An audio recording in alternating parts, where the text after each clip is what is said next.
Sumpah makin ngaco sekarang brand-brand gaming peripheral murah kayak gini waktu bikin mouse gaming. Yap, kalau zaman sekarang itu cari gaming peripheral dengan harga yang terjangkau itu nggak sulit ya. Kayak Phanteks, Sades, Rexus yang sering banget kita review. Ya intinya harganya itu rata-rata nggak lebih mahal dari uang kos di kota Malang.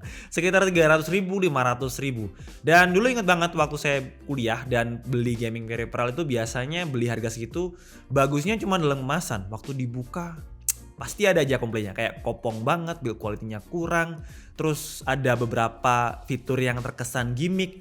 Tapi kalau sekarang beda ceritanya. Kalau untuk anak kos zaman sekarang itu benar-benar nggak sulit kalau punya budget pas-pasan tapi pengen jiwanya itu sosialita, kayak punya gaming gear yang kesannya premium tapi harganya terjangkau. Ya brand-brand kayak gini nih yang mulai unjuk gigi, kayak Sades nih pasti bilang kayak saatnya saya muncul ke permukaan dengan gaming mouse gini. Makanya kita bahas di video kali ini yaitu Sades Oculus S30 gaming mouse yang punya harga 320.000 tapi udah dual connectivity, dan yang pasti connectivity utamanya yaitu wireless. Jangan remehin kemasannya karena pada dasarnya kita mau pakai mouse gamingnya, bukan mau pakai kemasannya. Oke, kalau lihat kemasannya itu kalian pasti bilang kayak, ini Sades banget nih. Maksudnya warnanya biasanya biru, terus ada logonya di bagian atas, terus ada foto produknya di bagian depan dan juga samping, ya Sades banget lah. Cuman sebenarnya saya mendapatkan beberapa informasi yang menarik, kayak udah RGB dan udah dual connectivity. Ini penting banget saat kita mau beli sebuah gaming gear ya. Jujur waktu pertama kali saya lihat merek dan harganya cukup optimis kalau akhirnya sekarang tren gaming peripheral dengan wireless connectivity semakin terjangkau. Yang kita tahu biasanya untuk beberapa brand premium harganya dengan dual connectivity kayak gini udah pasti di atas 1 juta. Tapi ini loh Sades 300.000 doang udah dapat mouse gaming dengan connectivity wireless. Sadis nggak tuh? Kemasannya simple, nggak jadi soal buat saya karena balik lagi harganya nggak sampai 500.000. Mungkin kalau harganya jadi 500.000 dengan kemasan yang lebih bagus, mungkin saya jadi mikir untuk beli atau enggak. Untuk kelengkapan dalam paket pembeliannya kita cuma dapetin mouse dan juga kabel, dan udah braided. Foamnya udah Type C dengan panjang 1,5 meter. Kalau untuk kualitas braidednya saya nggak ada komplain. Ya kelihatan kuat, mirip banget dengan beberapa brand premium yang kabelnya hampir mirip dengan braided kayak gini. Nah, Sades S30 ini udah pakai sensor PMW3325. Untuk grade dari sensornya masih mirip digunakan oleh beberapa brand dengan harga terjangkau kayak Dario. Dengan polling rate 125 Hz, 500 Hz dan juga 1000 Hz. Dan beberapa pooling tadi kita bisa pilih dan cobain satu-satu di bagian switch bagian bawah mouse-nya. Ya intinya sebenarnya pooling rate itu seberapa kenceng mouse kalian berkomunikasi dengan PC kalian melalui connectivity USB-nya. Dan untuk kelas mouse gaming biasanya pooling rate yang tinggi kayak 1000 Hz yaitu 1000 per detik. Sedangkan untuk DPI atau sensitivitas dari mouse ini kita bisa pilih lewat aplikasi mulai dari DPI rendah 100 sampai 10.000. Dan kalau kalian nggak mau ribet install aplikasinya, kalian juga bisa langsung pencet aja di tombol bagian tengah, bisa langsung memilih dari DPI 100 sampai 10.000. Tapi kalau lewat aplikasi kita juga bisa pilih dan atur tombol makro dan juga mode RGB-nya. Untuk user interface dari aplikasinya cukup simpel dan mudah dimengerti, tapi kurang responsif. Jadi kadang agak nunggu gitu kalau kita mau ganti mode RGB-nya. Selain switch untuk memilih pooling rate di bagian bawah, terdapat switch on dan juga off. Jadi satu dengan mode RGB. Jadi kita bisa pilih matikan RGB-nya atau hidupkan dengan 6 mode RGB.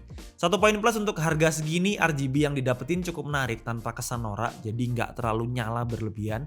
Cuman ada di beberapa bagian, yaitu kayak scrolling wheel, kemudian bagian logonya yang nyala karena ada brand premium kemarin yang udah RGB tapi belum nyala untuk logonya. Jadi kayak ngerasa kurang bangga. Sedangkan Sades ini dengan logo RGB-nya yang nyala itu menunjukkan kalau Sades itu bangga kalau logonya udah RGB. Kemudian di bagian belakang dari palm atau kepalan tangan kita.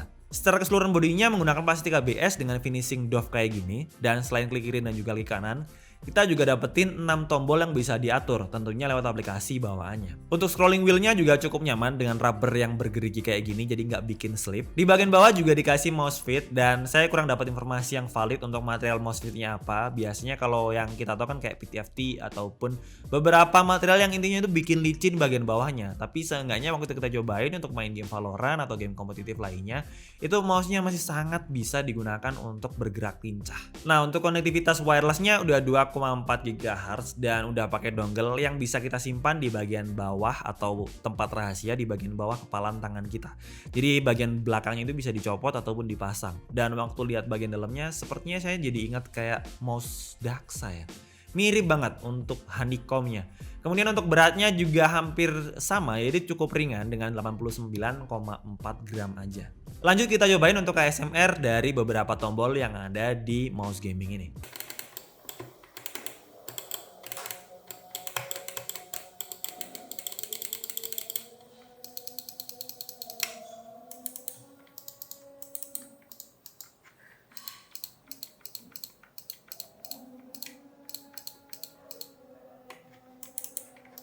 Jadi kesimpulannya beneran nih, Sades makin sadis atau bisa dibilang makin ngaco waktu bikin gaming peripheral, tapi punya build quality dan juga fiturnya udah kayak gini gitu. Nah, yang pertama secara desain kerasa ergonomik banget. Terus untuk build quality-nya juga nggak kerasa murah sama sekali. RGB-nya juga smooth. Kapasitas baterainya juga lumayan besar, yaitu 600 mAh. Dan waktu kita nggak gunain mouse-nya, misalkan habis pilih aplikasi kayak Word, terus kita ngetik di keyboard dan lebih banyak gunakan keyboard daripada mouse-nya bakalan auto sleep secara otomatis. Jadi bisa memperpanjang daya dari baterainya. Jadi lumayan banget loh. Dan selain wireless kita juga udah dapetin connectivity kabel dengan Type-C, dan yang pasti dengan Type-C ya meskipun nggak ada keterangan fast charging, seenggaknya untuk portnya jadi lebih gampang kalau misalkan kita mau cas dengan kabel dari smartphone kita. Terus untuk kelas gaming mouse di bawah 500.000 dapetin aplikasi itu menurut saya fitur yang sangat membagongkan.